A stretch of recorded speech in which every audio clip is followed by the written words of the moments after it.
smarty pants, egghead, brainiac. You've heard terms like these before. Maybe you've even been on the receiving end of one of them. But actually defining intelligence is a lot trickier than just coming up with new names for smart people. I mean, intelligence isn't like height or weight. You can't just toss someone on a scale and get an exact measurement. It has different meanings for different cultures and ages and skill sets. So what is intelligence? The ability to learn from experience, to solve problems, and use knowledge to adapt to new experience.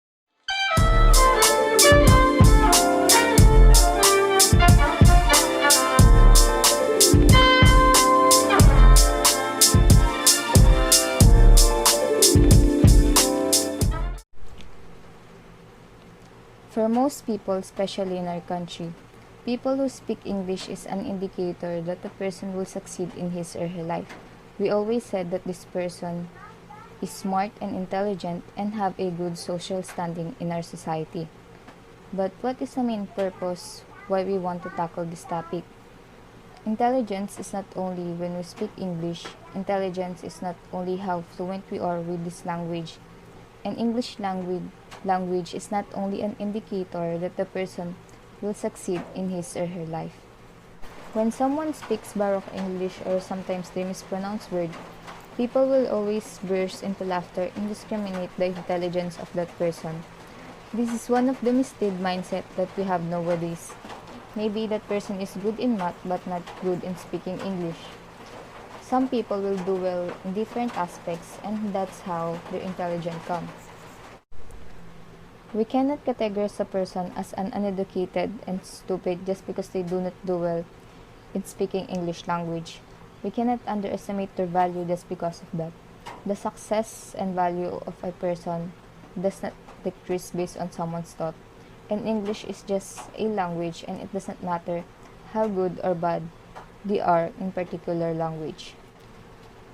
What motivates us for doing this paper is that many of us have a misconception about this topic.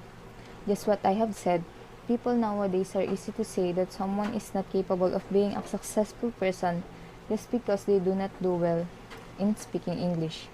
Yes, it can give a better opportunity to some, but it does not give them a better human being. Every student, every person is capable of being an intelligent person in their skills and passion that they excel. Every student is capable of being a successful person regardless of how they speak English.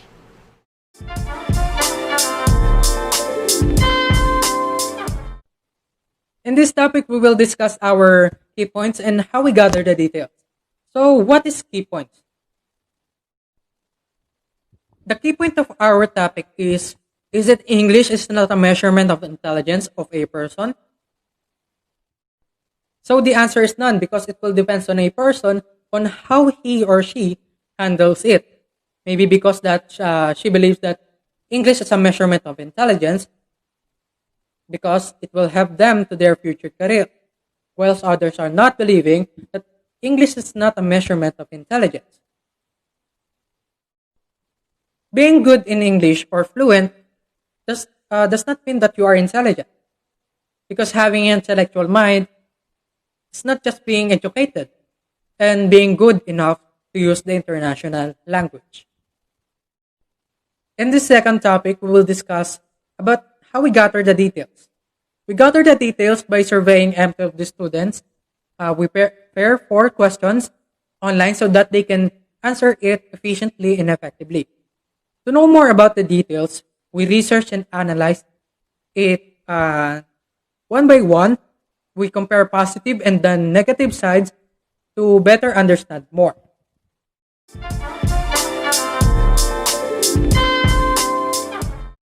Our study is to gather information on the students of our section, which is M12D.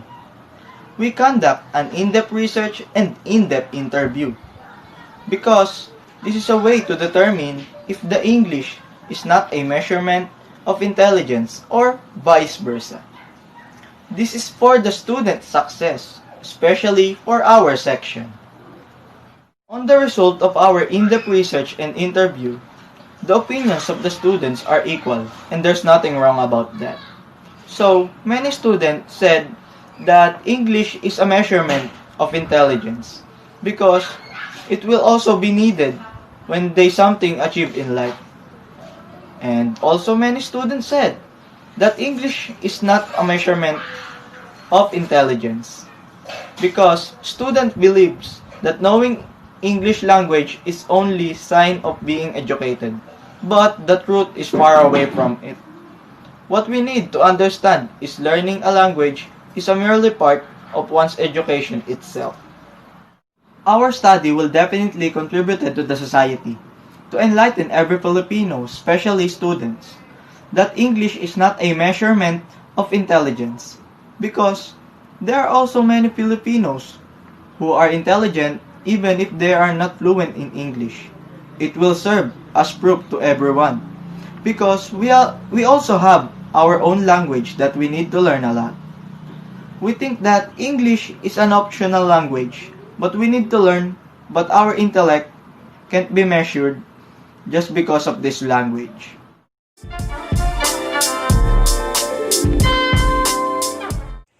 The limitation we have encountered focuses on the question, is the English language the measurement of intelligence? As we all know, each of us has different perspective and viewpoints about this question. Some people will say that yes, the English language is the measurement of intelligence, and yet some people will also say that no, the English language is not the measurement of intelligence. So in order to know what most of us think about this concern, we address that limitation by conducting a research and by interviewing people by asking them questions related to this matter, aiming that by doing this, we will also solve our problem. About the question if English language is actually the measurement of intelligence.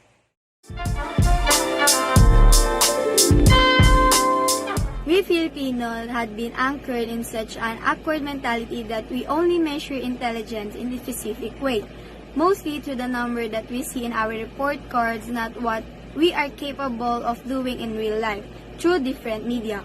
Because we are second language speaker of English, we tend to aggressively defensive that our ability or inability to speak in language is not a measure of our intelligence.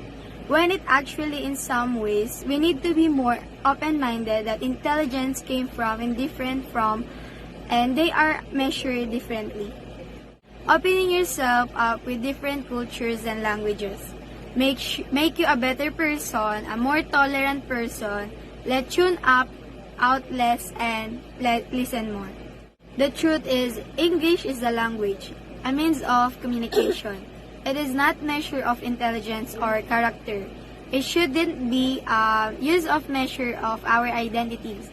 If I was asked, they should express themselves in a language that they are most comfortable in.